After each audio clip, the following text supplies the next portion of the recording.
Hi guys, how are you? I know I'm not very good at keeping up on these blogs, but throw me a bone here, people. I'm like all over Twitter. Okay, so just to give you a little update on the documentary. This is a documentary update. Documentary update. Have not gone through any of the footage yet. Still don't want to. Still don't feel like it's time. My focus right now on the documentary is me. I am a subject in the documentary, and I am really just kind of working through all the psychological kind of stuff that's going on with me right now. As some of you know and some of you don't, that I left my full-time job at Paramount Pictures, and I am now working from home in a flexible situation. And it's been really weird because I've noticed that I only come to life at night because that is how I've been conditioned to believe when I can do stuff for me. And I'm trying to change that. So this morning I actually started my hour of power. And that's where I just take an hour out before I start working, before I open my laptop and all that stuff. And I just go out and I'm active. I do something athletic, walk, jog, whatever. Get out, do something for myself, and build power in myself. And during that time I reflect about my day, and I'm really using affirmations a lot.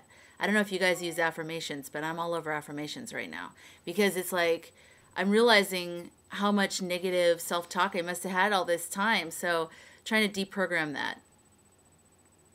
I was just thinking, good luck with that one. See, I need affirmations. So I'm starting another playlist on this channel where I'm going to talk about my specific journey of losing weight and getting in shape and all of that kind of stuff. It's going to be a little bit more psychological. I'm going to talk about some of the blocks I have, and then also talk about the actual things I'm doing to get in shape and lose weight and all that stuff.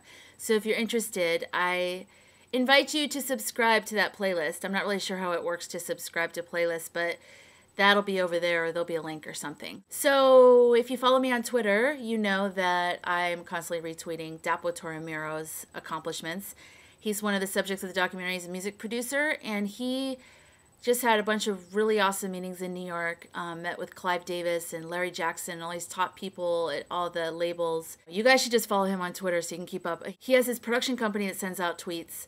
It's more promotional. And then there's Dapo, who tweets like his experiences. It's actually him tweeting. So you can follow Dapo Miro, because the name of his production company is Dapo Miro Productions.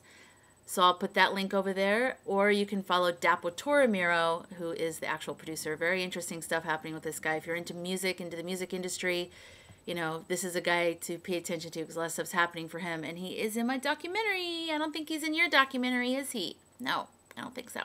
And Jerry, who is starting the family-run winery in Northern California, he's doing great. He's on the final leg of the last, hopefully, the last licenses to sell his liqueur and wine. He will have the walnut liqueur, which is, I can't remember what it's called, Vespa. And then there's the lemon liqueur. And then there's the wine. So he's about ready to launch his website. I'm helping him with that. So if you guys have any winery websites that you really like and you want to recommend, please send the links to me either here or in email, skygirl25@gmail.com, or Twitter them to me, whatever, because I'm helping him design his website. So if anything, you know, you can do to suggest really cool winery sites where you can buy wine on the website, bring it on. And we're going to have a lot of pictures of, like, you know, because this is a very, you know, family-run winery.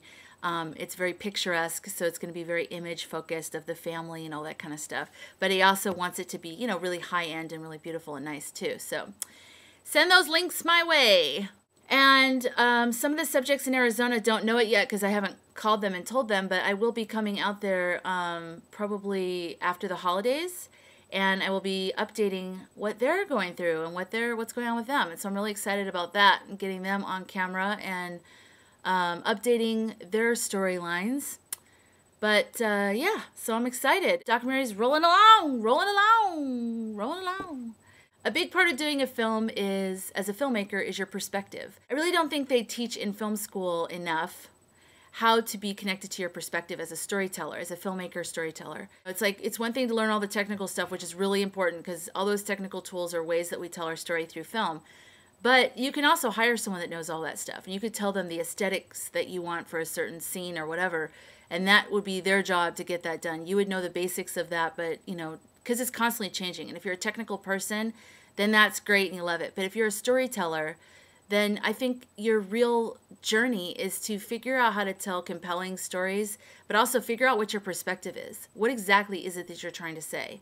And I feel very strongly about that. And I feel like I meet a lot of filmmakers that don't really have a perspective or a voice. And they, you know, when you watch a film, you know, most of the time it's the story that lets you down. It's not the technical ability. At this point, so many people have technical ability. It's crazy.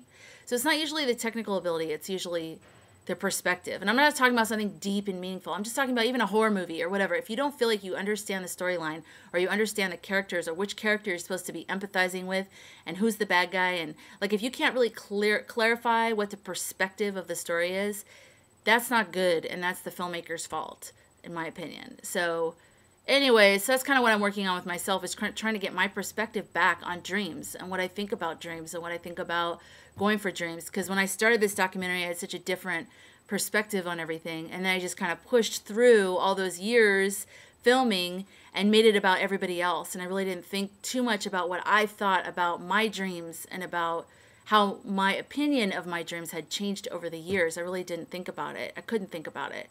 If I did think about it, I would get depressed. So I try not to think about it. And now I am thinking about it. I'm doing a lot of soul searching, a lot of writing and journaling, and just really kind of digging in deeper and trying to figure out what are my thoughts about all this.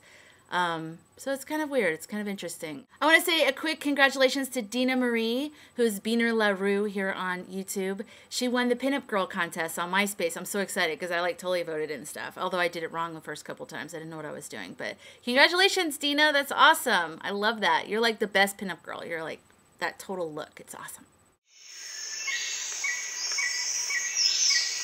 There's one person I wanted to do a shout out to, and then I was like, wait a minute, there's a new person that just came along. Now what am I going to do? Now I have like 2 Twitter shout outs. The first one I want to shout out to is Danny's Ultimatum. And most of you guys who come to my blog TV show, you guys know Danny. He's in college, he's working full-time, he's going to school full-time. And I just think it's really great, and I think we should all support him. I mean, to work full-time and to go to school full-time, I mean, that is not easy. I did that for a while. It's very hard.